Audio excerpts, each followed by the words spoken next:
Wah, susah.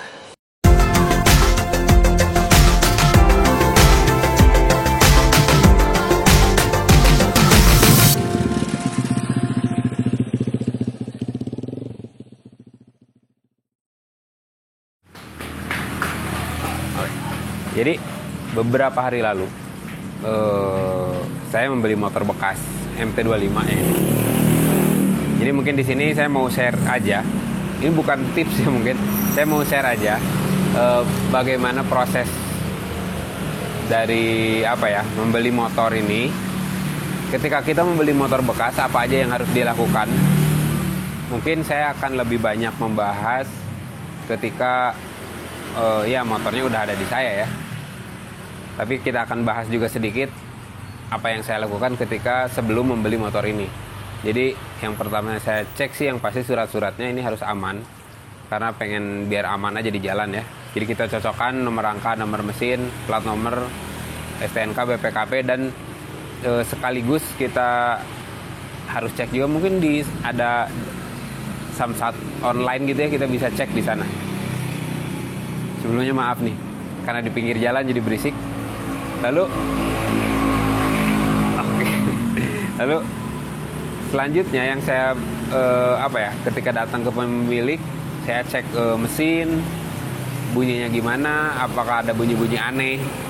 Lalu yang pasti cek bodi, apakah ada bekas jatuh yang parah atau gimana. Dan kebetulan ya untuk motor ini sendiri sebetulnya ada beberapa PR yang harus dilakukan. Dan saya ambil juga karena tujuannya emang buat project juga, buat nanti kita konten selanjutnya. Dan harganya kemarin ya sangat di bawah standar MT ya, MT25. Lalu saya juga melakukan test ride dengan motor ini dan saya rasa cukup aman. Dan saya juga nanya histori ke pemiliknya. Jadi apa aja yang sudah dia lakukan, apa pernah jatuh dan lain-lain ya. Tapi semua kekurangan motor bekas sebetulnya bisa jadi diterima ketika harganya ya lebih murah mungkin. Mungkin ketika motornya mulus harganya lebih tinggi. Nah yang jadi masalah adalah ketika kita membeli harga yang agak cukup tinggi tapi kondisi kurang bagus, mungkin itu jadi perhatian juga. Kalau yang nggak ngerti mesin atau nggak ngerti motor, mungkin sebaiknya ketika ngecek secara fisik langsung, saya sarankan bawa temen yang yang ngerti dengan kondisi motor yang akan dibeli itu ya. Jadi misalkan kerusakannya apa, nanti perbaikannya berapa, biaya perbaikannya berapa. Jadi itu bisa jadi pertimbangan ketika ini harganya sekian, nanti perbaikinya sekian gitu kan. Mungkin untuk panduan untuk belinya kurang lebih seperti itu ya. Cuman ketika setelah beli, setelah jadi nih katakanlah kita udah deal, berisik banget ya. Oke, katakanlah udah deal, kita tetap perlu melakukan maintenance ulang untuk motor yang kita beli itu.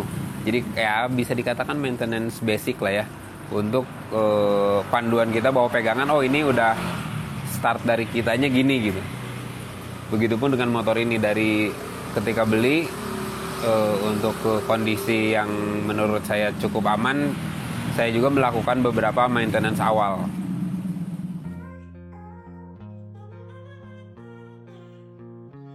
Ini adalah Yamaha MT25 249cc 2 silinder DOHC dengan water cooling untuk pendingin mesinnya. Jadi menurut saya ini adalah motor 250cc 2 silinder yang sangat reasonable buat yang mau coba kelas motor ini ya. Harga bekasnya itu tergolong murah dengan spare part yang cukup mudah didapat dan murah juga untuk spare partnya di kelasnya ya.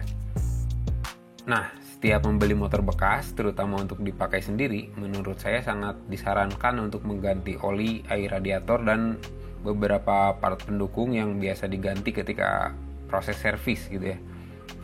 Di sini yang pasti saya ganti itu oli, meskipun pemilik sebelumnya mengatakan baru ganti oli ya. Cuman untuk memastikan dan mempermudah saya untuk menghitung proses pergantian oli selanjutnya, jadi oli tetap saya ganti. Dan ternyata baut pembuangan olinya itu sudah membulat ya. Kayaknya mekanik sebelumnya kurang hati-hati dan saya cukup kesulitan untuk membukanya. Setelah berusaha cukup lama nih, akhirnya baut bisa dibuka. Nah, nanti kita ganti dengan baut yang baru aja beserta ringnya. Filter oli juga saya ganti nih. Tapi ternyata untuk membukanya juga perlu usaha ekstra. Entah bagaimana mekanik sebelumnya pasang baut dan filter olinya ini kayaknya pakai tenaga super.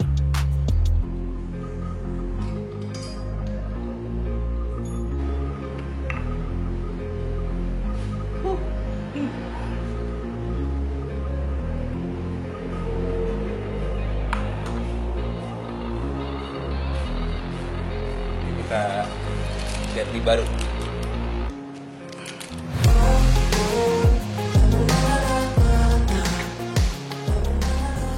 Lalu sambil menunggu oli menetes seluruhnya, di sini saya memperbaiki kebocoran pada reservoir water coolant ya, air radiator yang sudah disampaikan sama pemilik sebelumnya. Untuk reservoir ini saya memilih untuk ganti baru, mengingat harganya juga nggak terlalu mahal sih, masih di kisaran 50-60 ribuan kalau nggak salah.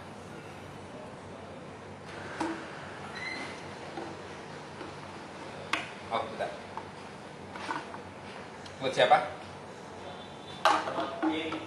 Oh ya. Ini dia bagian yang biasanya mengalami kebocoran. Area ini tuh berbeda material ya, tapi ini adalah satu kesatuan yang nggak bisa dipisah. Dan ini dia reservoir barunya. Nanti kita tinggal pasang aja di lokasi semula.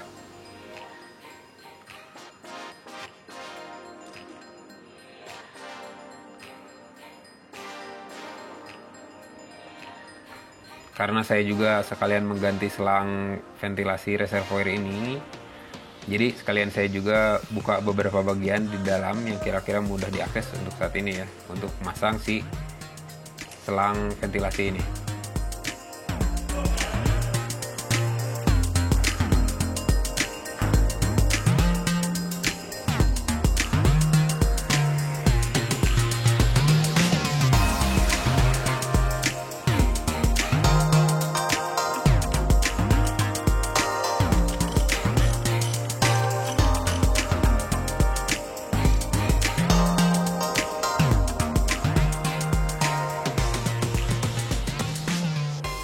Nah, side panel ini kan nggak ada bautnya ya tadi.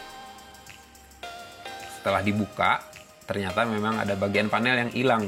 Mungkin patah atau dipotong sih kayaknya, soalnya rapi. Jadinya saya juga memutuskan untuk mengganti panelnya dengan yang baru ya, kanan kiri bagian belakang ini.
Oke, saat ini kita masukkan oli yang baru.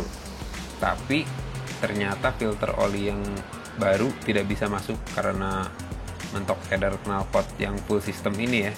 Karena bentuknya lurus mungkin. Soalnya ini saya pakai filter oli punya Grand Livina kalau nggak salah, yang secara bentuknya ternyata sedikit lebih panjang dari original Yamaha.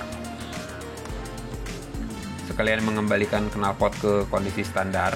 Jadi saya buka knalpot full sistemnya dan pasang knalpot standar. yang memiliki lekukan pada headernya untuk ruang filter oli.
Oke, akhirnya kita bisa pasang filter oli. Saatnya kita masukkan olinya ya. Ingat, kapasitas oli ini di motor ini 1800 ml. Atau bisa juga dengan memeriksa indikator level oli pada bagian blok kanan di sini nih.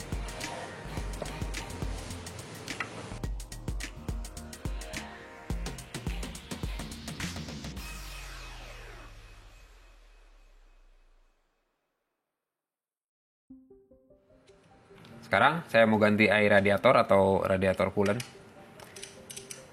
Kita keluarkan dulu coolant yang lama ya dengan membuka baut pembuangannya. Biasanya coolant baru akan keluar kalau tutup radiator kita buka karena vakum di dalamnya. Ini pastikan semua cairannya keluar. Setelah itu kita tinggal tutup lagi dan masukkan coolant yang baru ya.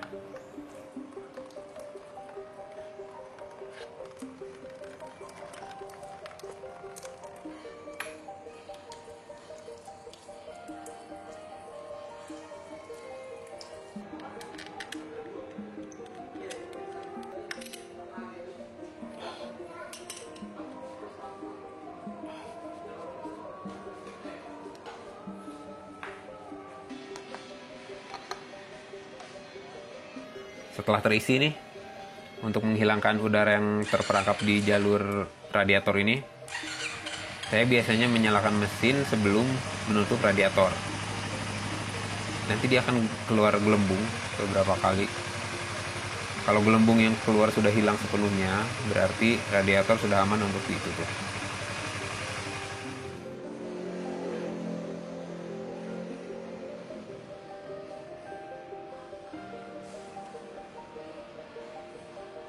Oh ya, kita masukkan juga coolant ke dalam reservoir yang kita ganti tadi sampai batas fullnya ya. Ada tandanya di situ. Dan tinggal pasang lagi covernya. Ingat, baut jangan terlalu kencang untuk menghindari kebocoran pada reservoir. Oke, radiator sama oli udah ganti, berarti kita tinggal pasang sisa part yang tadi kita bongkar ya.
Ya kurang lebih seperti itulah ya untuk maintenance awal.